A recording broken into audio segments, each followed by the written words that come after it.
बातमीचे प्रायोजक आहेत Iqbal fashion, बेगमपेठ market, Solapur. उत्तर सोलापूर तालुक्यातील डोणगाव येथे ओढ्यावर बांधलेल्या नवीन पुलावर पाणी आल्यामुळे वाहतुकीस अडथळा निर्माण झाला आहे. लाखो रुपये खर्च करून सार्वजनिक बांधकाम विभाग उत्तर सोलापूर यांच्या मार्फत काही महिन्यापूर्वीच डोणगाव येथे ओढ्यावर पूल बांधण्यात आला. मात्र पुलाचे डिझाईन चुकीचे झाल्याचे हे चित्र पाहिल्यानंतर आपल्याला समजून येते. पुलाच्या वर पाणी ओसंडून वाहत असून चुकीच्या पद्धतीने पूल बांधण्यात आल्याचे समोर येत आहे. या पुलावरून तेलगाव, अकोले, गुंजेगाव, मनगोळी, कंदलगाव, वडापूर या गावांकडे जाणारा अति महत्वाचा रस्ता आहे. पुलाच्या खालून कमी पण पुलाच्या बाहेरून जास्त प्रमाणात पाणी जाऊन वाहतुकीस अडथळा निर्माण झाला आहे. तुम्हाला पाहिजे एक उत्तम विवाह कलेक्शनचा अनुभव?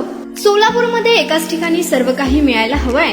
आमच्या इक्बाल फॅशन मध्ये मिळतंय तुमच्या विवाहासाठी सर्व काही. लेहंगा, साडी, मटेरियल, रेडीमेड आणि मुलांसाठी स्पेशल वेअर. प्रत्येक गोष्टीत दिली आहे खास सजावट, आकर्षक डिझाईन्स आणि दर्जा, आश्चर्यकारक डिझाईन्स आणि कस्टमायझेशन सह तुमच्या लग्नाचा दिवस खास बनवा. आणि हो, आमचं मोठं कलेक्शन तुमच्या सर्व गरजा पूर्ण करेल. आकर्षक रंग आणि स्टायलिश डिझाईन्स फक्त इक्बाल फॅशन मध्ये. इक्बाल फॅशन सोलापूरचा अग्रगण्य विवाहासाठीच्या कलेक्शनसाठी आणि तुमच्या सुंदर दिवशी आणा इक्बाल फॅशनचा स्पर्श. मग आताच भेट द्या इक्बाल फॅशनला. आमचा पत्ता बेगमपेठ मार्केट, सोलापूर.